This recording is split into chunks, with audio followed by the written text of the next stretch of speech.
Di video kali ini kita bakal unboxing lagi, tapi kali ini bukan mantan flagship, kali ini adalah mantan mid-range terbaik di tahun 2019.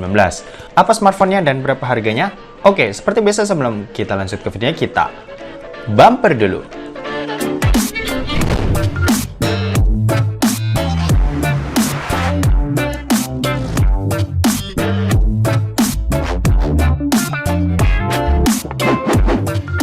So guys, balik lagi sama Kulas Sore. Oke, sebelum lanjut ke videonya, buat kalian yang doyan dengan konten-konten berbau teknologi atau gadget, kalian bisa pertimbangkan buat subscribe channel ini dan jangan lupa buat aktifin lonceng notifikasinya supaya kalian gak ketinggalan berita-berita terupdate dari Kuliah Sore. Oke, di depanku kali ini udah ada smartphone mantan HP mid-range dari Sony yang juga merupakan mid-range terbaik di tahun 2019. Dan ini dia. Tapi sebelum itu kita mau buka dulu ya. Dan ini aku seperti biasa beli smartphone second di B-Store, jagonya smartphone bekas. Dan buat tokonya ini ada di kota-kota besar yang ada di Indonesia ya. Cuma di belakang tulisan seperti biasa cuma kota yang mungkin jadi pusatnya B-Store kayak di Jakarta sama Tangerang. Tapi aku di Semarang ini ada. Dan oke, langsung aja kita buka buat boxnya. Jadi HP ini tuh aku beli dengan harga 1,8 juta rupiah aja. Yap, tapi menarik banget sih smartphone ini menurutku ya. Nanti kita bakal lihat juga. Sebenarnya aku udah cukup lama ngincar ini dan baru kesampaian buat beli. Dan ternyata dusnya seperti ini. Oke, sebentar. Nah, ini dia. 1.850.000 rupiah. Kita kesampingkan terlebih dahulu. Ini boxnya OEM ya. Box OEM, terus charger dan aksesoris lainnya juga OEM. Jadi kayaknya nggak perlu kita lihat lebih detail buat boxnya. Dan ini dia. Ini kita pinggirin dulu aja deh. Kita mau lihat dapatnya apa. Ini ya nggak penting lah. Ini ada earphone. Ini kepala charger dan yang ini adalah kabel USB-A to USB-C. Oke, kita pinggirin ini, kita tidak butuh. Dan yang penting adalah HP-nya. Yap, ini dia adalah Sony Xperia 10, Sony Xperia 10. Dan langsung aja kita hidupin. Tapi sebelum itu aku mau jelasin detailnya. Jadi tuh HP ini HP keluaran tahun 2019 ya. Ini mark pertama. Jadi Sony Xperia kan ngeluarin yang Xperia 1, Xperia 5 sama Xperia 10. Xperia 10 tuh bagian mid-range-nya ya. Jadi ini pakai chipset tuh Snapdragon 630. Terus layarnya ini 6 inci aja. Nanti kita bakal coba lihat. Kameranya tuh di belakang modelnya tuh begini ya. Ini udah ada NFC juga. Di sebelah kanan ini ada, kayaknya ini tombol shutter deh. Ini tombol shutter, ini tombol power yang merangkap sebagai, oh enggak, ini tombol power, ini tombol fingerprint scanner. Jadi mereka terpisah gitu ya. Jadi ini nggak bisa dipencet. Terus ini tombol volume. Yap. Terus di sini ada SIM tray yang modelnya ini pakai congkelan begini ya. Oh, ini HP-nya udah nyala. Tapi mati. Karena ini kita buka. Yap, ini SIM 1 dan ternyata cuma single SIM. Oke, di sebelah kirinya ini ada slot lagi. Apa ya ini? Oke, ternyata di sebelahnya ini bisa diambil dan ini adalah slot buat micro SD. Jadi modelnya juga dicongkel gitu ya. Oke, langsung aja kita tutup dulu. Terus di bagian atas ini ada jack audio 3,5 mm, ada mikrofon juga. Di bagian bawah ini ada speaker, mikrofon kayaknya yang satunya, dan yang tengah ini adalah USB Type-C. Oke, ini HP-nya udah nyala ya. Oke, ini sambil kita nyalain, kita mau setting-setting terlebih dahulu sambil install beberapa aplikasi dan oke, tunggu sebentar.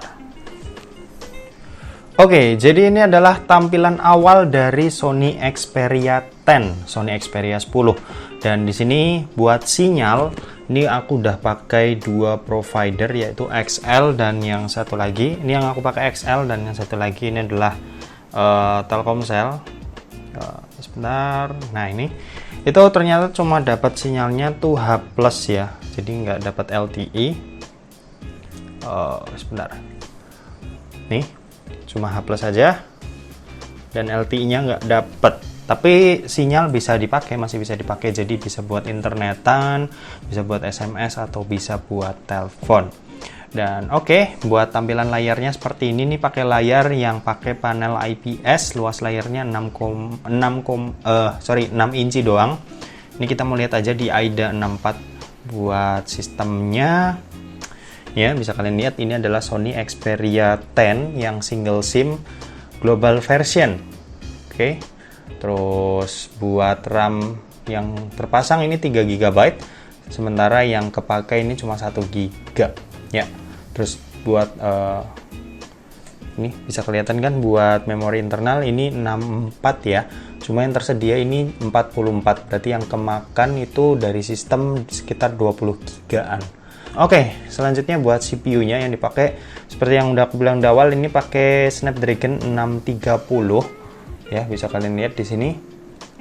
Dan ini buat detailnya ada di bawahnya. Terus buat layar, ini layarnya IPS LCD. Terus pakai luas layar tuh 6 inci ya. Buat resolusinya 1080 x 2520. Buat refresh rate tentu masih 60 Hz. Oke. Terus kita lihat lagi baterai. Nah, ini buat baterai tuh kapasitasnya cukup kecil ya, 2870 mAh. Cuma aku belum pakai buat kebutuhan normal. Nanti mungkin video review ya, bakal kita ulik HP yang satu ini. Oke, mungkin itu aja. Terus di sini aku mau ngasih lihat buat kamera di belakang. Ini kan kalian lihat ada 2 buah kamera ya. Ini tuh kameranya, kamera utama 13 megapiksel buat kamera utamanya. Yang satu lagi ini 5 megapiksel cuma depth sensor.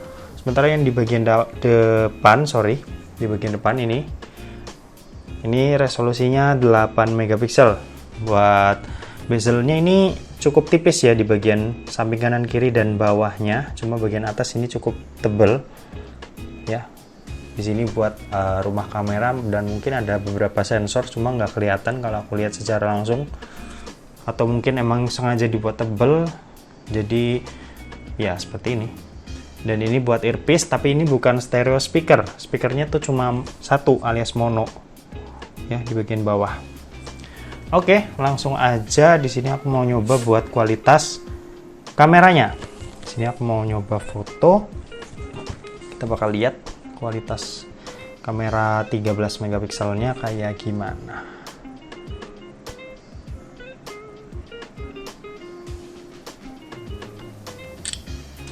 Oke. Kayaknya agak cukup lama ya buat respon shutternya.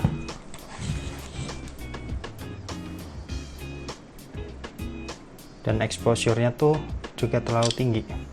Tuh, dari aku mencet kayak ada jeda berapa ini gitu.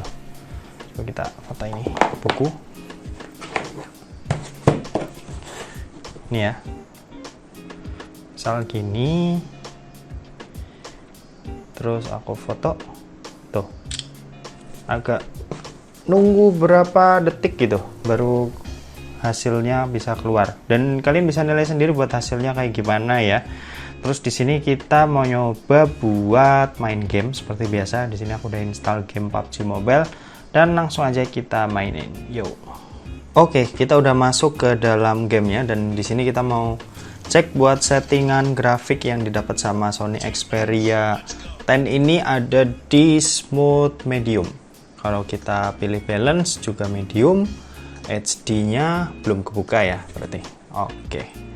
Ini kita mau lihat juga buat gyroscope-nya apakah bisa. Sebentar. Oh, ternyata nggak support ya.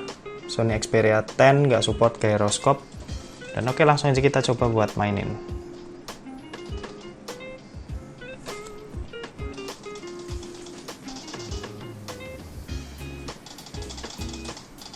Oke. Lumayan ngeframe.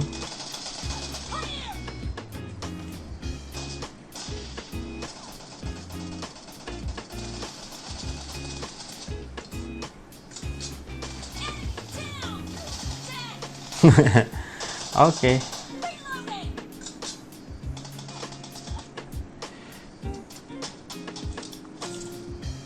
Oke, kita coba maju lagi. Kita dapetin 1 kill lagi ya.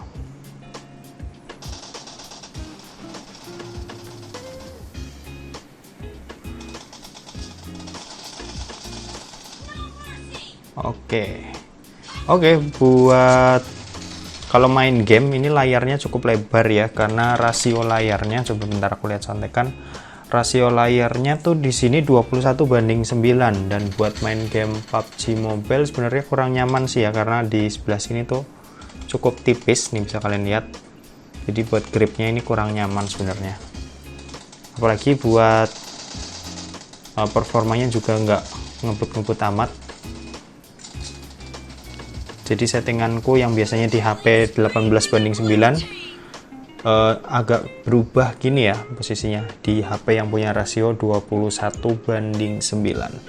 Oke, gitu aja buat performanya kalau kita mainin game PUBG Mobile. Dan mungkin segitu aja buat first impressionku sama si Sony Xperia 10 ini. Sebenarnya ya agak kurang ya, cuma mengingat ini HP bukan HP yang rilis resmi di Indonesia dan HP limbah Jepang bisa dibilang juga. Cuma ya cukup keren lah kalau ada di Indonesia, apalagi desain ini juga cukup keren. Bisa kalian lihat agak lonjong gini ya. Oke, mungkin segitu aja buat video kali ini. Buat video reviewnya mungkin ditunggu antara seminggu atau 2 minggu lagi. Dan oke, terima kasih buat yang udah nonton video ini. Jangan lupa buat like, komen, dan share juga ke teman-teman kalian, supaya teman-teman kalian mendapatkan informasi yang bermanfaat dari kuliah sore.